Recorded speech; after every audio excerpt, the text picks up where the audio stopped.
Vous savez, ça fait déjà 2 semaines que j'ai lancé la Coupe de France du gaspillage de l'argent public. Il y a une vraie coupe, une belle petite coupe qu'on a là dans le bureau.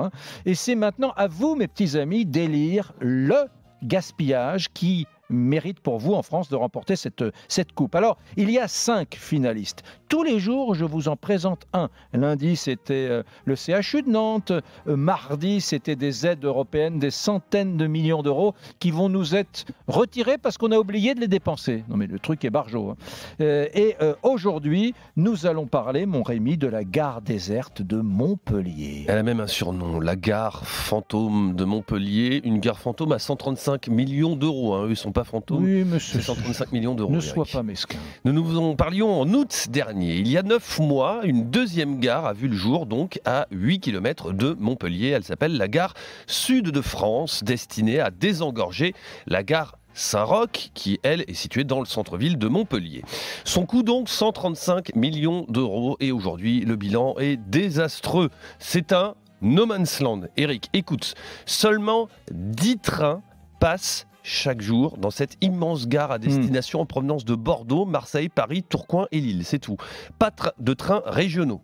Elle est située à 8 km du centre-ville de Montpellier. C'est pas simple d'ailleurs d'aller à Montpellier, de la gare. Ah bah non, elle est au milieu de nulle part. Et il n'y a aucun transport en commun qui desserve directement cette gare, sauf une petite navette de bus payante qui va jusqu'à l'Odysseum, c'est un grand centre commercial, et l'Odysseum, lui, ensuite, il est à 10 arrêts de tramway du centre-ville.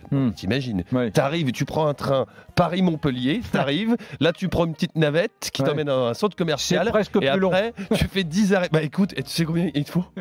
Il faut une petite heure pour rejoindre le centre-ville depuis la gare. T'es content. Non mais t'imagines. T'es content. Bref, il n'y a pas de brasserie dans la gare. Bah non, ça sert à rien. Pas de kiosque à journaux. Non, les journaux, stupide. Pas de boutique de souvenirs.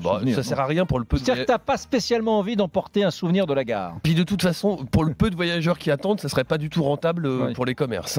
135 millions d'euros pour une gare déserte. Tu pourras me dire, bon, il y a toujours la solution du taxi, mais enfin les taxis, moi d'après ce que j'ai cru comprendre, ils n'y vont plus. Ils rechignent à y aller parce que il y a personne. Puis de toute façon, c'est compliqué aussi parce que j'ai vu ça. Il y a une rambarde d'accès qui est très compliquée pour les taxis. Enfin bref, ça se transforme tout de suite en bouchon. Bon, voilà, et tu sais quoi, nous avons avec nous Christian Perrault. Oui, j'ai vu de la Fédération nationale des associations des usagers des transports, la FNOT. C'est le responsable, le représentant en tout cas en Occitanie. Bonjour Christian Perrault. Bonjour. Alors Christian, en un mot, beaucoup de gens découvrent, ceux qui nous écoutent, du nord, du sud, de l'ouest, de la France, du centre. Pourquoi devrait-il élire la gare de Montpellier comme victorieuse de la Coupe de France des gaspillages ? Parce que cette gare, à l'heure actuelle, c'est une absurdité. La gare de Saint-Roch, qui avait été refaite il y a quelques années, n'était loin d'être saturée. Elle a coûté un prix pharaonique. Elle est très peu desservie, même si l'hiver prochain, il y a un certain plus grand nombre de TGV, mais ça va générer plus de problèmes pour les usagers que ça va n'apporter de solutions. D'autre part, elle n'est pas desservie, effectivement, comme vous l'avez dit, par les transports en commun. On parle d'une extension du tramway, mais pas avant 2022. Et elle est en train de générer la construction d'une deuxième gare à Nîmes du même type, qui sera à 12 ou 15 km de Nîmes, Monduel, pour du Gard, de façon à pouvoir raccorder Nîmes avec cette gare sud de Montpellier, puisque les TGV qui descendent de Valence, de Lyon et de Paris ne s'arrêtent pas aujourd'hui quand ils passent par cette gare de Montpellier-Sud, par Nîmes, sur laquelle il y a quand même pas mal d'échanges entre Montpellier et Nîmes. Donc c'est vraiment une absurdité. Ça a été une opposition de toutes les associations, dont la FNOT. Malgré cela, elle a été construite et le résultat est là. Il y a très peu de gens dedans, il y a très peu de trains. C'est pas prêt de changer. Et quand il va y avoir des trains, au lieu de se retrouver à 3h30 de Paris à Montpellier, on va se retrouver à 4h. Donc c'est sûr que c'est un grand progrès. Voilà. Alors... je vais même alourdir la facture parce que là je viens de trouver, je parlais de 135 millions d'euros, je ne sais pas pourquoi. 140.